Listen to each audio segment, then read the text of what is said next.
Hello everyone, welcome to my channel.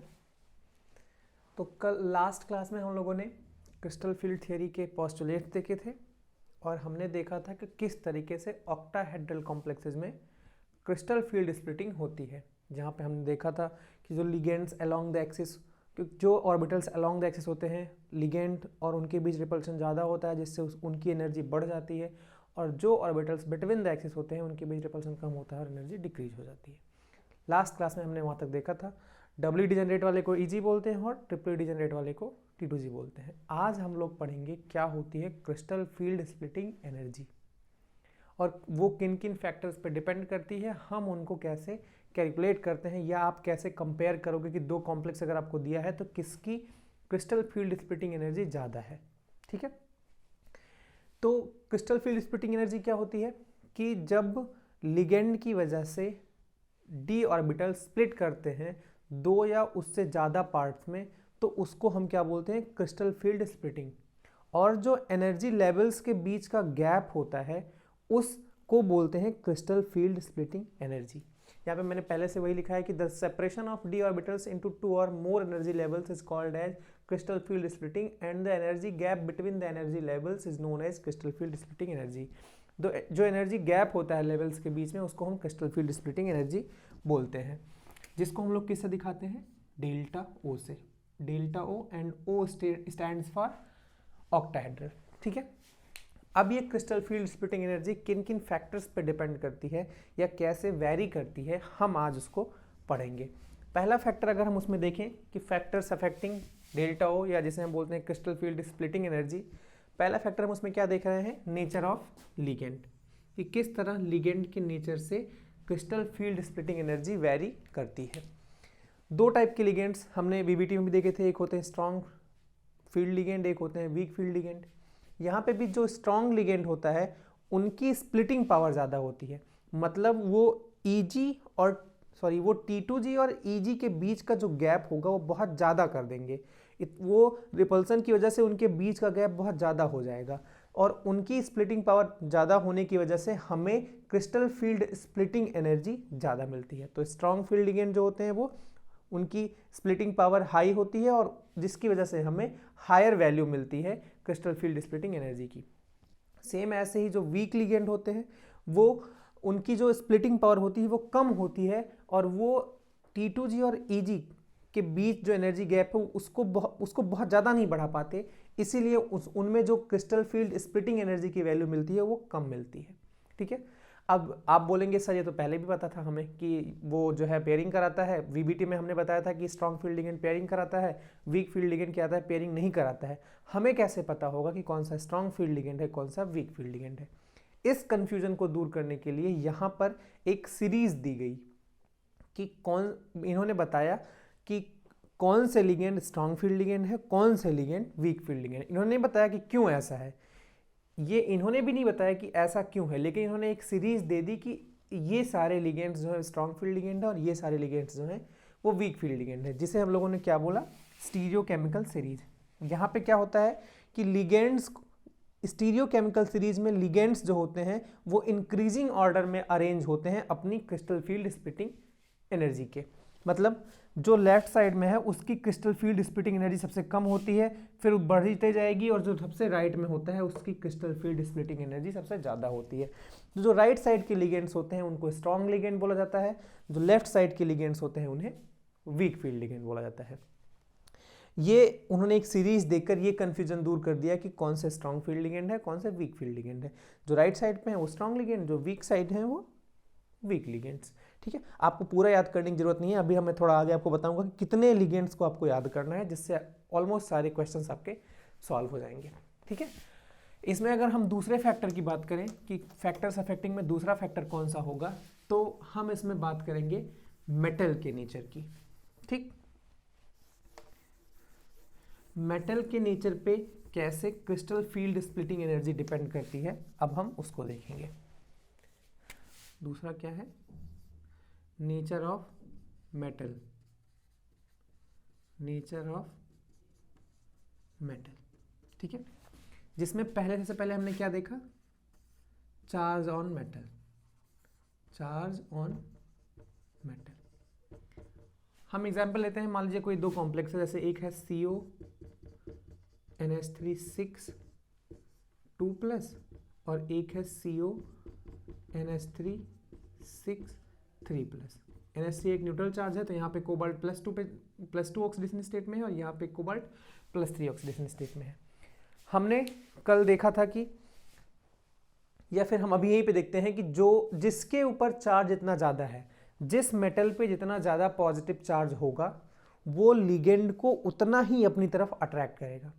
ध्यान से सुनिएगा कि जिस मेटल पे जितना ज़्यादा पॉजिटिव चार्ज होगा, वो लिगेंड को अपनी तरफ उतना ही ज़्यादा अट्रैक्ट करेगा, और जितना ज़्यादा लिगेंड और मेटल पास में आएंगे, उनके लिगेंड के इलेक्ट्रॉन और मेटल के डी इलेक्ट्रॉन के बीच उतना ही ज़्यादा रिपल्सन होगा, और ज़्यादा रिपल्सन होने की वजह से एनर्जी गैप बढ़ जाएगा और क्रिस्टल फील्ड स्प्लिटिंग एनर्जी बढ़ जाएगी। मैं दोबारा रिपीट करता हूँ कि जितना ज़्यादा मेटल पे पॉजिटिव चार्ज होगा, उतना ही वो लिगेंड को अपनी तरफ अट्रैक्ट करेगा, और जितना मेटल और लिगेंड एक दूसरे के पास आएंगे, उतना ही मेटल के डी इलेक्ट्रॉन और लिगेंड के इलेक्ट्रॉन के बीच रिपल्सन होगा, जिसकी वजह से एनर्जी गैप बढ़ जाएगी और हमें क्या मिलेगा, क्रिस्टल फील्ड स्प्लिटिंग एनर्जी उतनी ही ज़्यादा मिलेगी। तो इसमें क्योंकि प्लस चार्ज ज़्यादा है, इसलिए इसकी डेल्टा ओ की वैल्यू ज़्यादा होगी। ठीक है। दूसरे अगर फैक्टर की बात करें हम, यहाँ पे अगर हम बात करें साइज ऑफ मेटल की,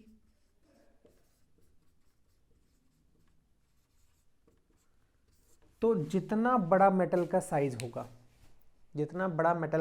होगा, उतना ही लिगेंड्स के साथ उनका रिपल्सन ज़्यादा होगा। जैसे कोई मेटल मान लीजिए इसका साइज इतना बड़ा है, किसी का साइज इतना बड़ा है, तो यहाँ पे जो लिगेंड्स हैं वो ऐसे, मान लो वो ऐसे ऐसे थोड़ा थोड़ा डिस्टेंस पे है,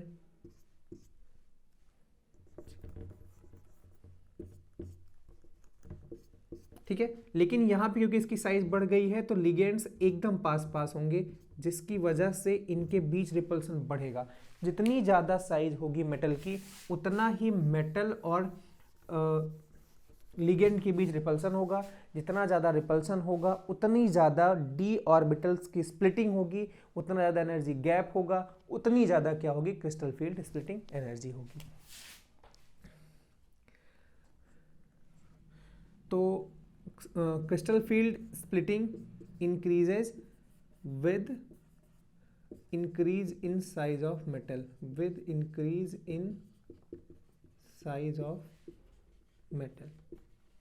ठीक है।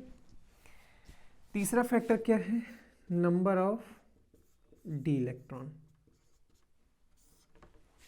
इसमें हम क्या देखते हैं, जितना ज़्यादा डी इलेक्ट्रॉन होगा, मेटल के डी ऑर्बिटल में जितना ज़्यादा इलेक्ट्रॉन होगा, वो उतना ही लिगेंड को रिपेल करेगा, जिसकी वजह से लिगेंड पास नहीं आ पाएंगे, और लिगेंड पास नहीं आएंगे तो उनके बीच रिपल्सन कम होगा और crystal field splitting energy decrease हो जाएगी। तो as the number of electron in d orbital increases, crystal field splitting energy decreases. ठीक है।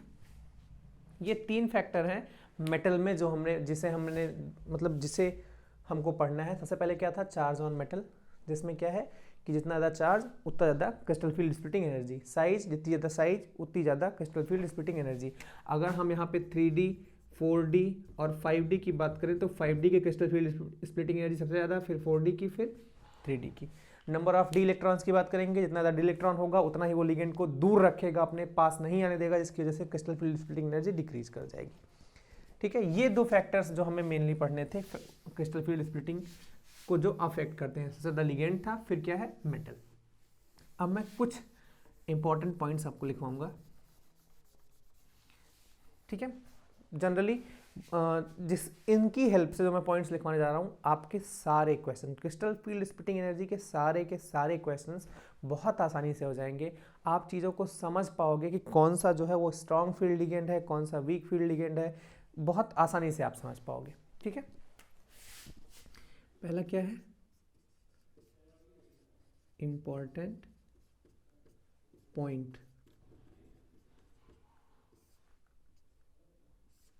ठीक है। पहला कि अगर हम 3D ट्रांजिशन मेटल्स की बात करें, 3D सीरीज के मेटल्स की बात करें, 3D series metals with +2 oxidation state, that is M+2 की बात हम यहाँ पे अगर करें तो, ठीक है, जिस पे मेटल के ऊपर +2 चार्ज है।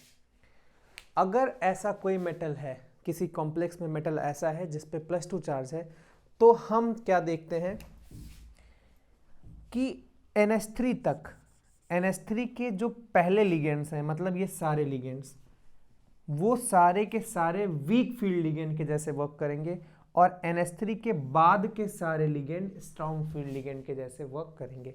देखते हैं यहाँ पे क्या होगा कि टिल NH3 जितने भी लिगेंड्स हैं सारे वीक लिगेंड्स, और आफ्टर NH3 सारे के सारे कैसे हो जाएंगे, स्ट्रॉन्ग लिगेंड्स। ठीक है, ये कब की बात है, जब मेटल +2 में है। अगर किसी कॉम्प्लेक्स में मेटल +2 में है तो NH3 तक, NH3 के पहले जितने भी लिगेंड हैं वो सारे के सारे क्या होंगे, वीक फील्ड लिगेंड होंगे, और NH3 के बाद के जितने लिगेंड्स हैं वो सारे के सारे स्ट्रॉन्ग फील्ड लिगेंड होंगे। ठीक है, दूसरी बात अगर हम करें 3D series metals, 3D series metals with +3 oxidation state, मतलब M+3। अगर ऐसा कोई कॉम्प्लेक्स है जिसमें मेटल +3 ऑक्सीडेशन स्टेट में है तो उसके लिए एक रूल अलग हो जाता है।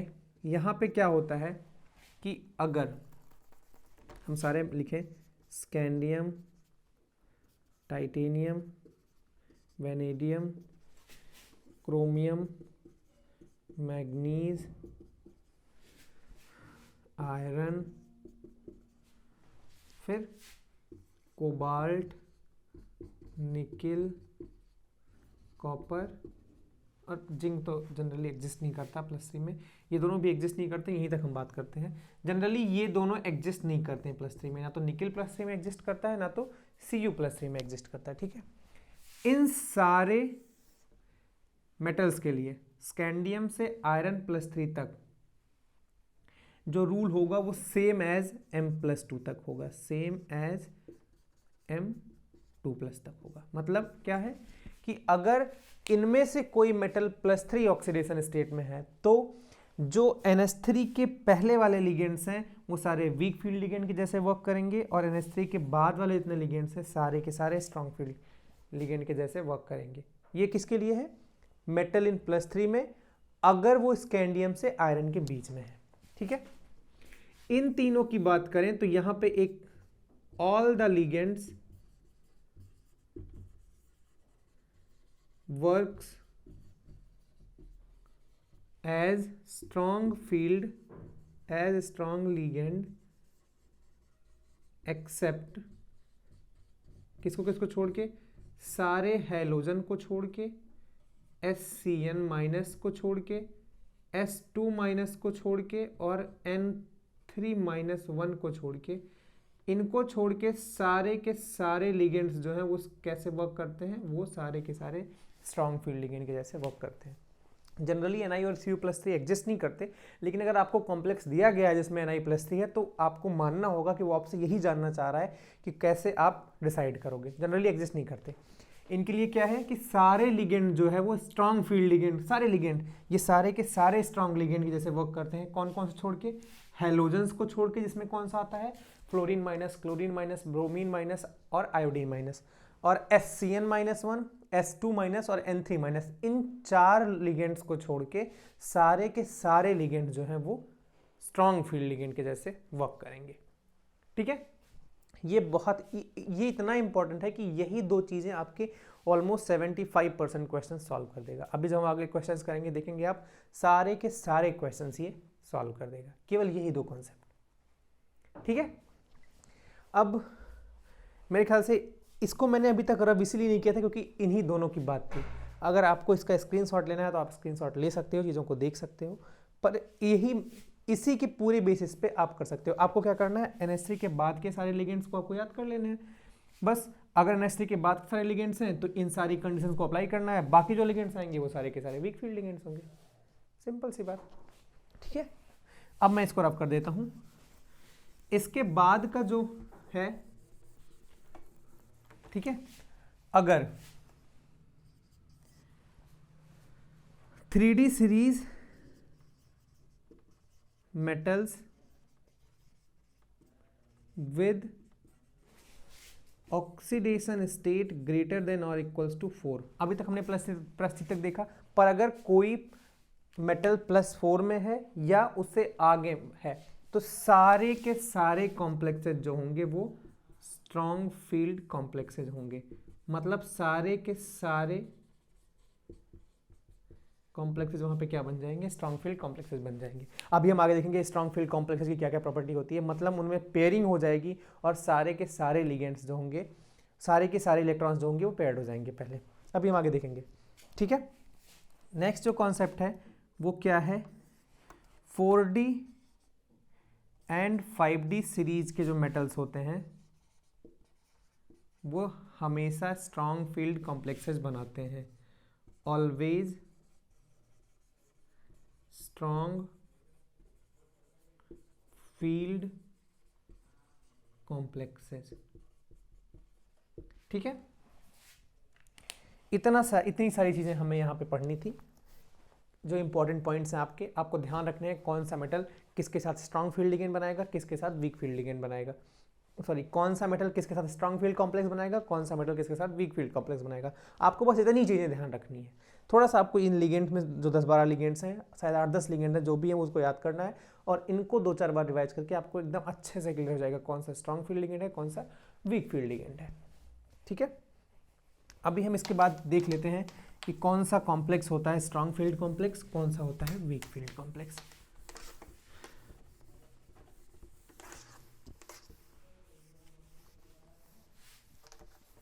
ठीक है, कौन कौन सा है, पहला क्या है, पहला है स्ट्रॉन्ग फील्ड कॉम्प्लेक्स, दूसरा क्या है वीक फील्ड कॉम्प्लेक्स, ठीक है। हम कैसे देखते हैं, हमने क्या देखा था यहाँ पे कि पांच ऑर्बिटल थे जो बाद में क्या होता है 2 पार्ट में डिवाइड हो जाते हैं, एक 2 में, एक किस में, 3 में। इसको क्या बोलते हैं EG, इसको क्या बोलते हैं T2G। यहाँ पे होता है हाइपोथेटिकल स्टेट, इसको बैरी सेंटर बोलते हैं। ऊपर होता है +0.6, इस नीचे होता है कितना -0.4, ठीक है। इस पूरे को क्या बोलते हैं, इस पूरे को बोलते हैं क्रिस्टल फील्ड स्प्लिटिंग एनर्जी। अब देखो स्ट्रॉन्ग फील्ड कॉम्प्लेक्स क्या होता है। स्ट्रॉन्ग फील्ड कॉम्प्लेक्स, मान लो कोई कॉम्प्लेक्स है जिसमें हमने स्ट्रॉन्ग लिगेंड यूज किया है, क्या करेगा वो उसकी क्रिस्टल फील्ड स्प्लिटिंग डेल्टा ओ को बहुत बढ़ा देगा। मतलब डेल्टा ओ की वैल्यू बहुत ज़्यादा हो जाएगी। जनरली अगर हम इसको अच्छे से दिखाएं तो सही से अगर दिखाएं तो इनकी जो कुछ एनर्जी गैप होता है वो कुछ ऐसे होता है, कुछ बहुत ज़्यादा ही होता है, ठीक है। कुछ इस तरीके से इनका एनर्जी गैप हो जाता है, मतलब डेल्टा ओ की वैल्यू बहुत ज़्यादा हो जाती है, ठीक।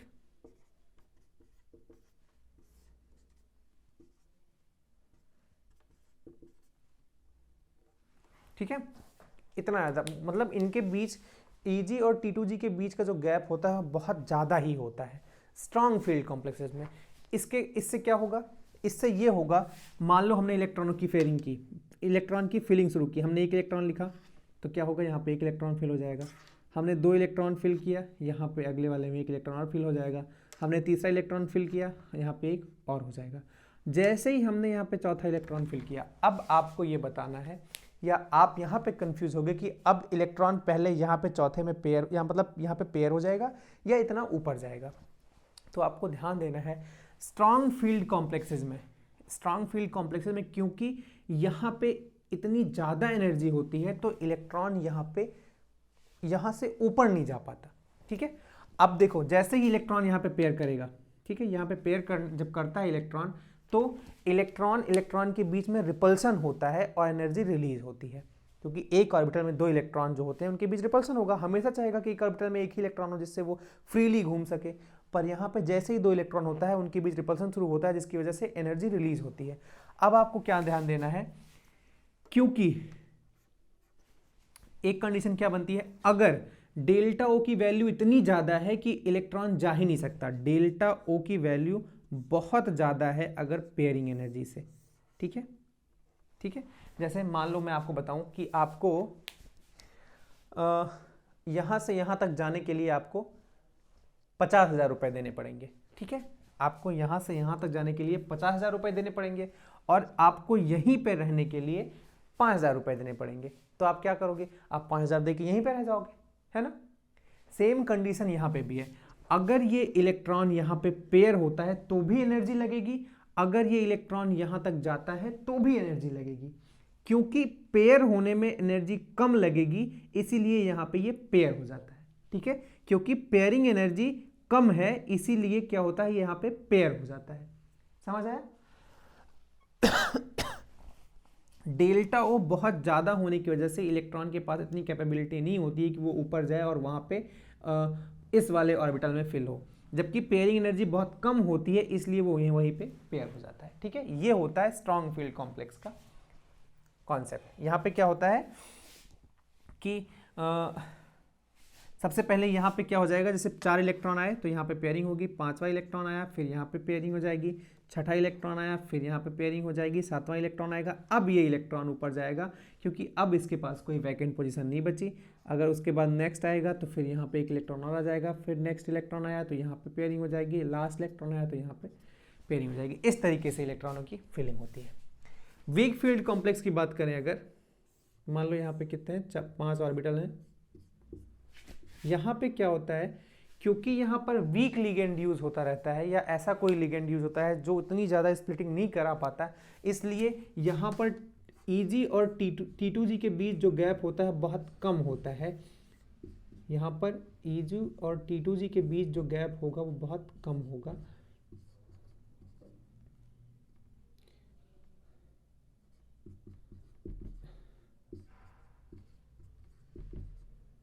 ठीक है, तो अब इस केस में क्या होता है, जैसे मान लो हमने पहला इलेक्ट्रॉन भरा तो यहाँ पे आ गया, दूसरा इलेक्ट्रॉन भरा यहाँ पे आ गया, तीसरा इलेक्ट्रॉन भरा यहाँ पे आ गया, चौथा इलेक्ट्रॉन जैसे ही भरता है तो हमने यहाँ पे क्या देखा, क्योंकि वीक फील्ड लिगेंड है यहाँ पे पेयरिंग एनर्जी जो होती है वो ज़्यादा होती है क्रिस्टल फील्ड स्प्लिटिंग एनर्जी की वजह से। क्योंकि यहाँ पे एक ये वीक फील्ड कॉम्प्लेक्स है, यहाँ पर उतनी ज़्यादा पेयरिंग, उतनी ज़्यादा क्रिस्टल फील्ड स्प्लिटिंग एनर्जी इतनी ज़्यादा नहीं है। और जब हम पेयरिंग कराएंगे, अगर हम पेयरिंग कराएं तो हमें ज़्यादा एनर्जी देनी पड़ेगी, तो इलेक्ट्रॉन को आसानी होती है यहाँ से यहाँ तक जाने में। जैसे मैंने अभी क्या बोला, अब इस कंडीशन में आपको बोला जाए कि यहाँ से यहाँ तक जाने में आपको 5,000 रुपये देने हैं और अगर आपको यही घर में रहना है तो आपको 50,000 रुपये देने हैं, तो आप क्या करोगे, आप 5,000 दे के ऊपर चले जाओगे, है ना। तो सेम कंडीशन है यहाँ पे, क्योंकि पेयरिंग एनर्जी यहाँ पे इतनी ज़्यादा हो जाती है कि इलेक्ट्रॉन पेयर रहना चाहता ही नहीं है, वहाँ पर उसके पास उतनी एनर्जी ही नहीं है कि वो पेयर हो पाए, जबकि क्रिस्टल फील्ड स्प्लिटिंग एनर्जी बहुत कम है, इलेक्ट्रॉन आसानी से जंप करके ऊपर चला जाता है। इसलिए जब चौथा इलेक्ट्रॉन भरा जाएगा तो यहाँ पे चौथा इलेक्ट्रॉन, फिर 5वां तो यहाँ पे 5वां, अब जैसे ही छठा होगा, छठा यहाँ पे, 7वां, फिर 7वां, फिर 8वां तो यहाँ पे 8वां, 9वां तो यहाँ पे 9वां और यहाँ पे 10वां तो यहाँ पे 10वां। इस तरीके से इलेक्ट्रॉन की फिलिंग होती है। तो यहाँ से दो चीज़ ध्यान देने वाली बात है कि अगर कोई स्ट्रांग फील्ड कॉम्प्लेक्स है, अगर कहीं पे स्ट्रांग फील्ड कॉम्प्लेक्स है, जैसे मान लो कोई स्ट्रांग फील्ड लिगेंड दिया हुआ है, तो वहाँ पे इलेक्ट्रॉन की पेयरिंग, इलेक्ट्रॉन की फिलिंग इस तरीके से होती है। अगर कोई वीक फील्ड कॉम्प्लेक्स है जहाँ पे वीक लिगेंड है तो उसकी इलेक्ट्रॉन की पेयरिंग फिलिंग इस तरीके से होती है। आपको स्ट्रांग फील्ड और वीक फील्ड का कॉन्सेप्ट ना दे के आपको ये भी दे सकता है कि यहाँ पे पेयरिंग एनर्जी कम है, तो तो आपको ध्यान देना है, क्योंकि पेयरिंग एनर्जी कम है तो वो इस एक स्ट्रॉन्ग फील्ड कॉम्प्लेक्स की बात कर रहा है, और अगर पेयरिंग एनर्जी ज़्यादा है तो वो एक वीक फील्ड लिगेंड की बात कर रहा है। ऐसे बहुत सारे कॉन्सेप्ट्स आपको वहाँ पे वो दे सकता है और आपसे पूछ सकता है। ठीक है, स्ट्रॉन्ग फील्ड लिगेंड और वीक फील्ड लिगेंड आपने समझ लिए, स्ट्रॉन्ग फील्ड कॉम्प्लेक्स और वीक फील्ड कॉम्प्लेक्स आपने समझ लिए। इन चीज़ों को अगर आप ध्यान से रिवाइज कर दो तो बहुत अच्छे तरीके से चीज़ें आप समझ जाओगे। ठीक है, मेरे ख्याल से अभी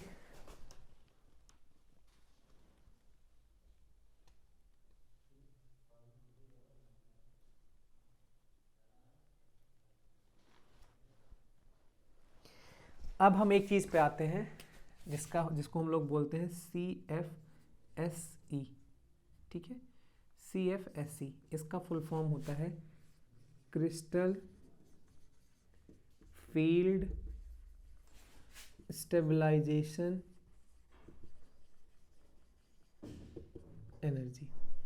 ध्यान देना, आप कंफ्यूज मत होना क्रिस्टल फील्ड स्प्लिटिंग एनर्जी में और क्रिस्टल फील्ड स्टेबलाइजेशन एनर्जी में। CFSE जो होता है वो क्रिस्टल फील्ड स्टेबलाइजेशन एनर्जी होता है, और डेल्टा वो जो होता है इसे हम लोग बोलते हैं crystal field splitting energy. Crystal field splitting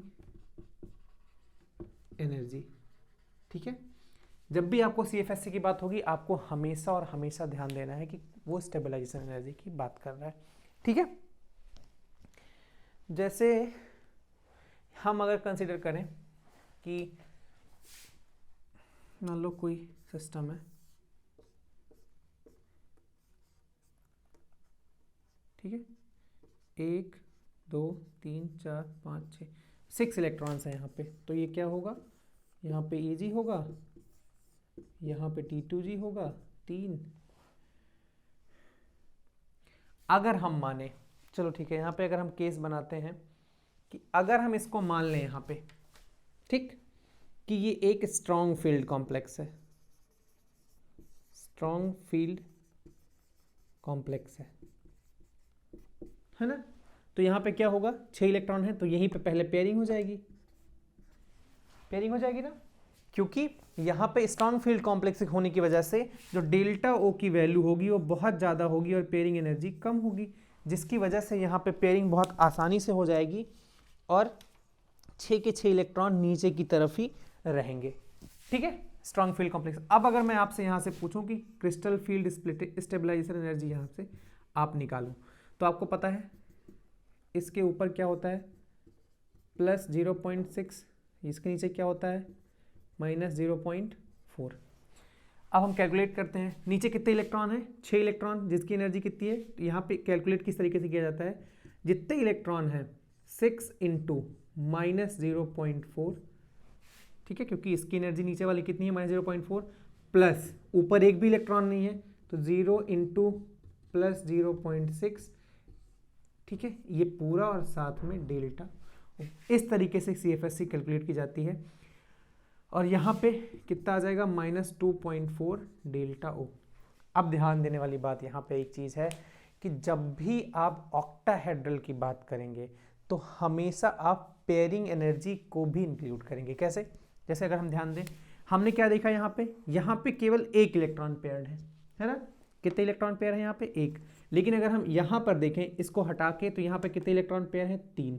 मतलब क्या है कि एक इलेक्ट्रॉन तो पहले से, मतलब एक ऑर्बिटल में 2 इलेक्ट्रॉन तो पहले से पेयर्ड थे, पर यहाँ पे 2 की पेयरिंग हुई है, लिगेंड की वजह से 2 की पेयरिंग हुई है, इसीलिए यहाँ पर हम क्या लगा देंगे 2 और साथ में P लगा देंगे, जो डिनोट करता है कि क्या है कि 2 इलेक्ट्रॉनों की पेयरिंग हुई है। ये है क्रिस्टल फील्ड स्टेबलाइजेशन एनर्जी। ठीक है, crystal field stabilisation energy.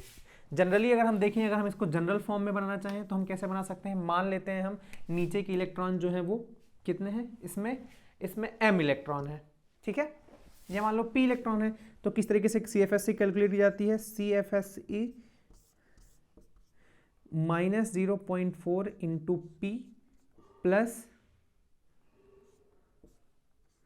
0.6 into Q, ठीक है, प्लस नंबर ऑफ इलेक्ट्रॉन्स जिनकी पेयरिंग कराई गई हो। आप हमेशा ध्यान रखोगे कभी भी यहाँ पे जितने इलेक्ट्रॉन पेयर्ड हैं उनकी वैल्यू नहीं रखोगे। आप ये देखोगे जैसे m यहाँ पे मैंने कितना रखा, 2 रखा ना, यहाँ पे m कितना रखा, 2, और यहाँ पे अगर हम देखेंगे तो यहाँ पे 3 इलेक्ट्रॉन पेयर्ड है, लेकिन आपको ध्यान देना है कि एक तो पहले से ही पेयर्ड था ना, इसकी पेयरिंग लिगेंड ने नहीं कराई है, एक पहले से ही पेयर्ड था, केवल 2 की पेयरिंग कराई गई है, इसलिए 2 और साथ में p फॉर पेयरिंग एनर्जी होगी। आपको क्वेश्चन में डेल्टा ओ और p की वैल्यू दी रहेगी, इसके हेल्प से आपको पूरी CFSE की वैल्यू निकालनी होगी। इस तरीके से हम यहाँ पे क्रिस्टल फील्ड स्टेबलाइजेशन एनर्जी निकालते हैं। अच्छा, क्रिस्टल फील्ड स्टेबलाइजेशन एनर्जी को आप समझोगे कैसे?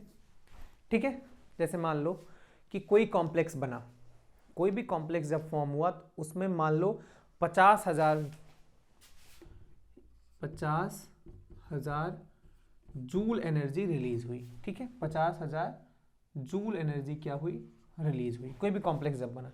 ठीक है, जैसे ही मतलब कोई लिगेंड अप्रोच किया, स्प्लिटिंग एनर्जी हुई, तो इतनी एनर्जी रिलीज हुई। जैसे ही लिगेंड्स आपस में लिगेंड्स मेटल के पास आए तो स्प्लिट हुआ डी ऑर्बिटल और यहाँ पर इतनी एनर्जी रिलीज हुई।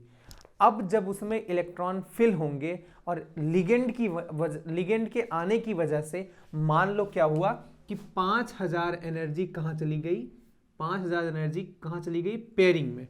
जैसे जब यहाँ पे क्या होगा, आप जैसे मान लो इतनी एनर्जी रिलीज हुई, यहाँ पे डेल्टा ओ एनर्जी, जब डेल्टा ओ एनर्जी रिलीज हुई तो पेयरिंग कराने के लिए भी तो एनर्जी देनी होगी, तो पेयरिंग कराने के लिए जो एनर्जी देनी होगी वो इसी 50,000 में से तो देनी होगी। जैसे मान लो कोई कॉम्प्लेक्स बना, यहाँ पे क्या हुआ कि 50,000 जूल एनर्जी क्या हुई, रिलीज हुई। ठीक, यहाँ पर एक इलेक्ट्रॉन पेयर्ड था, पर क्योंकि यहाँ पर ये एक स्ट्रॉन्ग फील्ड कॉम्प्लेक्स है और यहाँ पर जो डेल्टा ओ की वैल्यू है वो ज़्यादा है पेयरिंग एनर्जी से, इसीलिए इलेक्ट्रॉन ऊपर नहीं जा सकता है। तो क्या होगा, इलेक्ट्रॉन यहीं पे पेयर्ड होगा। अब इसको पेयरिंग कराने के लिए, क्योंकि पेयरिंग कराने पे वहाँ पे इलेक्ट्रॉन के बीच में रिपल्सन होता है, इसलिए उसको एनर्जी तो देनी पड़ेगी ना। तो पेयरिंग कराने के लिए जो एनर्जी दी गई, पेयरिंग कराने के लिए जो एनर्जी दी जाएगी वो भी इसी 50,000 में से दी जाएगी, है ना, क्योंकि एनर्जी यहाँ पे बहुत सारी एनर्जी है, ये इन्हीं में से एनर्जी लेके पेयरिंग कर लेगा। अब इस पेयरिंग एनर्जी के बाद जब ये पूरा का पूरा कॉम्प्लेक्स स्टेबल हो गया, उसके बाद जितनी एनर्जी बची उसे हम लोग बोलते हैं क्रिस्टल फील्ड स्टेबलाइजेशन एनर्जी। ठीक है, क्या बोला गया, crystal field stabilisation energy. Crystal field splitting energy क्या होती है कि लिगेंड की अप्रोच करने के बाद डी ऑर्बिटल जब स्प्लिट होता है तो जितनी एनर्जी रिलीज हुई उसको बोलते हैं क्रिस्टल फील्ड स्प्लिटिंग एनर्जी।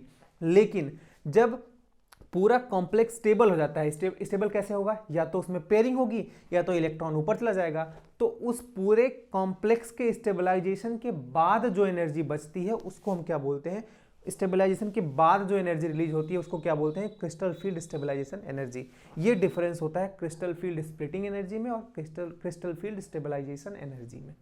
ठीक है, जैसे यहाँ पे एग्जांपल कह दिया 50,000 एनर्जी रिलीज हुई, जिसमें से 5,000 एनर्जी क्या हुई कि पेयरिंग के लिए यूज हो गई, तो टोटल एनर्जी कितनी हुई, 45,000। ये क्या हुआ, ये हुआ CFSE, और ये क्या था, ये था क्रिस्टल फील्ड स्प्लिटिंग एनर्जी। ये डिफरेंस होता है दोनों में। आई होप आपको समझ आया होगा। ये इसका जनरल फॉर्म होता है, आप किसी के लिए भी निकाल सकते हो।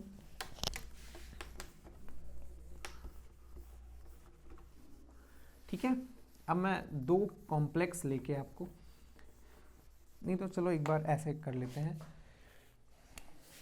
मानते हैं हम क्या है ये D1, D2, D3, D4, D5, D6, D7, D8, D9, D10। ठीक है, अगर स्ट्रॉन्ग फील्ड कॉम्प्लेक्स हुआ, स्ट्रॉन्ग फील्ड कॉम्प्लेक्स, और फिर दूसरा क्या है, वीक फील्ड कॉम्प्लेक्स हुआ, तो कैसे इलेक्ट्रॉन की फीलिंग आप करोगे। ठीक है, अगर D1 हुआ तो मैं जनरली आपको दिखा दे रहा हूँ यहाँ पे, जैसे ये 2 होते हैं, इनको हम Eg बोलते हैं। अगर इनमें 1 इलेक्ट्रॉन हुआ तो ये लिखा जाता है Eg1, अगर यहाँ पे 2 इलेक्ट्रॉन हुआ तो ये लिखा जाता है Eg2, अगर 3 इलेक्ट्रॉन हुआ तो लिखा जाता है Eg3। ऐसे ही T2G की अगर मैं बात करूँ, अगर यहाँ पे 1 इलेक्ट्रॉन हुआ तो T2G1, अगर 2 इलेक्ट्रॉन हुआ तो T2G2, अगर 3 इलेक्ट्रॉन हुआ तो T2G3 लिखा जाता है। ठीक है, ऐसा जनरली लिखा जाता है। मैं सीधा अब Eg और T2g के फॉर्म में लिखूंगा। एक इलेक्ट्रॉन है तो नीचे सबसे पहले T2g होता है, तो यहाँ पे क्या हो जाएगा T2g1 और Eg0। ठीक, दो इलेक्ट्रॉन है तो क्या हो जाएगा T2g2 Eg0। तीन इलेक्ट्रॉन है तो क्या हो जाएगा T2g3 Eg0। अब क्योंकि ये एक स्ट्रॉन्ग फील्ड कॉम्प्लेक्स है, स्ट्रॉन्ग फील्ड कॉम्प्लेक्स में क्या होता है कि क्रिस्टल फील्ड स्प्लिटिंग एनर्जी बहुत ज़्यादा होती है, तो आसानी से वो पेयरिंग करा लेता है। तो पहले क्या होगा, अब पहले T2g में पेयरिंग होगी। यहाँ पे क्या हो जाएगा T2g4 Eg0, T2g5 Eg0, T2g6 Eg0। अब T2g जो है वो कंप्लीटली फिल हो गया। अब जाएगा इलेक्ट्रॉन Eg में, T2g6 Eg1, T2g7 Eg2, T2g8 Eg3, T2g T2g में तो 6 ही आएंगे, 6 6 3, T2g6 Eg4। ये इस तरह फिलिंग होती है स्ट्रॉन्ग फील्ड कॉम्प्लेक्स में। अगर वीक फील्ड कॉम्प्लेक्स की बात करेंगे तो यहाँ पे अगर D1 है तो T2g1 हो जाएगा, Eg0 हो जाएगा। D2 है तो T2g2 Eg0 हो जाएगा। D3 है तो T2g3 हो जाएगा, Eg0 हो जाएगा। D4 है तो T2g4 हो जाएगा, Eg0 हो जाएगा। नो, यहाँ पे ये गलत है क्योंकि ये एक वीक फील्ड कॉम्प्लेक्स है, और वीक फील्ड कॉम्प्लेक्स में हमने क्या देखा था कि इलेक्ट्रॉन की पेयरिंग नहीं होती, पहले इलेक्ट्रॉन Eg में चला जाता है। तो इसलिए यहाँ पे क्या हो जाएगा T2g3 Eg1, T2g4 Eg2 3। जैसे अगर मैं बात करूं, ये 3 हो गया, ये 2 हो गया। वीक फील्ड कॉम्प्लेक्स में पहले ये तीनों हो जाएंगे, अब ये पहले ऊपर जाएगा 4 फिर 5, अब यहाँ पे पेयरिंग होगी। तो अब देखो ये 3 यहाँ पे आ गए, 3 यहाँ पे आ गए, 2 वहाँ पे हो गए, अब इसमें ये फिलिंग होगी। जब हम D5 की बात करेंगे या जब हम D6 की बात करेंगे तो क्या हो जाएगा T2g4 होगा, क्योंकि अब यहाँ पे पेयरिंग शुरू होगी, Eg2। जब D6 की बात जब D7 की बात करेंगे तो T2g5 Eg2। जब D8 की बात करेंगे तो T2g6 Eg2, और D9 की तो T2g6 Eg3, और D10 की तो T2g6 Eg4। ठीक है, इस तरीके से होती है फिलिंग। ये D1, ये D2, ये D3, ठीक है, ये D4, ये D5, ये D6, ये D7, ये D8, ये D9, ये D10, ये D1, ये D2, ये D3, ये D4, ये D5, ये D6, ये D7, ये D8, ये D9 और ये D10। इस तरीके से होती है इलेक्ट्रॉन्स की फिलिंग। ठीक है, अब मैं आपको एक कॉम्प्लेक्स लेके बताता हूँ। जैसे हमने अभी इसी में दोनों कॉम्प्लेक्स की बात की थी।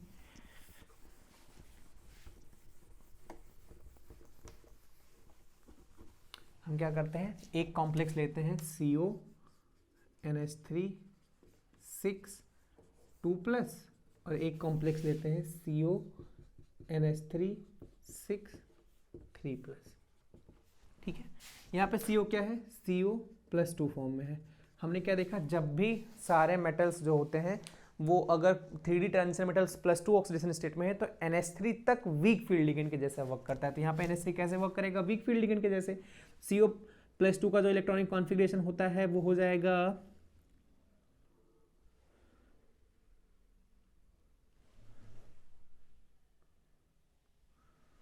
हाँ 3D7 4s0 हो जाएगा, कि 2 इलेक्ट्रॉन ऐसे निकल जाएंगे। अब अगर यहाँ पे हम दिखाएं तो 1 2 3 4, ठीक है, 5 2 7, ये Eg हो गया, ये T2g हो गया। अब हमने यहाँ पे क्या देखा, 7 इलेक्ट्रॉन यहाँ पे है। पहले इलेक्ट्रॉन, क्योंकि ये यहाँ पे वीक फील्ड कॉम्प्लेक्स बनाएगा, क्योंकि वीक लिगेंड है, तो यहाँ पे कैसे बनाएगा, वीक फील्ड कॉम्प्लेक्स ये फॉर्म करेगा। तो यहाँ पर पेयरिंग नहीं होगी, तो 1 2 3 4 5 6 7, यहाँ पे कितने इलेक्ट्रॉन्स आ जाएंगे, इस तरीके से 7 इलेक्ट्रॉन फिल होंगे। अब अगर यहाँ पे आपको CFSC निकालनी है, आपको क्या देखना है कि यहाँ पे भी 2 इलेक्ट्रॉन पेयर्ड है, यहाँ पे भी 2 इलेक्ट्रॉन पेयर्ड है। पेयरिंग एनर्जी का कोई कॉन्सेप्ट नहीं है क्योंकि यहाँ पे पेयरिंग हुई नहीं है, तो पहले इलेक्ट्रॉन ऊपर गया। CFSC की बात होगी तो यहाँ पे कितने इलेक्ट्रॉन है, 2 2 4 1 5, तो -0.4 इसलिए क्योंकि नीचे कितना होता है -0.4, ऊपर कितना होता है +0.6 इंटू 5 प्लस ऊपर कितने हैं +0.6 इंटू 2। अब इसको हम लोग करते हैं कैलकुलेट, साथ में डेल्टा हो, यहाँ हो जाएगा 2.0 माइनस का प्लस आ जाएगा 1.2, ठीक है। यहाँ पे क्या आ जाएगा -0.8 डेल्टा ओ। इस तरीके से यहाँ पे CFSC कैलकुलेट होगी। अब अगर हम यहाँ पे इसकी बात करें, यहाँ पे एक बार हाँ सही है, इतना होता है यहाँ पे। अगर हम यहाँ पे इसकी बात करें तो यहाँ पे कितना है CO+3 में। हमने देखा था कि जब भी मेटल 3D मेटल जो +3 में होता है, अगर 3D मेटल +3 में है तो स्कैंडियम से लेके आयरन तक सेम रूल फॉलो होता है, लेकिन कोबाल्ट के लिए सारे के सारे लिगेंड स्ट्रॉन्ग फील्ड लिगेंड के जैसे वर्क करते हैं, केवल हैलोजन SCN- और N3- और S2- को छोड़ के सारे के सारे लिगेंड्स जो होते हैं वो स्ट्रॉन्ग फील्ड के जैसे वर्क करते हैं। तो यहाँ पे ये कैसे बनाएगा, ये एक स्ट्रॉन्ग फील्ड कॉम्प्लेक्स बनाएगा, स्ट्रॉन्ग फील्ड कॉम्प्लेक्स बनाएगा। तो यहाँ पे क्या होगा, यहाँ पे भी सेम कॉन्फ़िगरेशन, यहाँ पे जो इलेक्ट्रॉनिक की कॉन्फ़िगरेशन होगी क्या हो जाएगी 3d6 हो जाएगी, 4s0 हो जाएगी। यहाँ पे अगर हम देखेंगे तो इस तरीके से इलेक्ट्रॉन की फिलिंग होगी।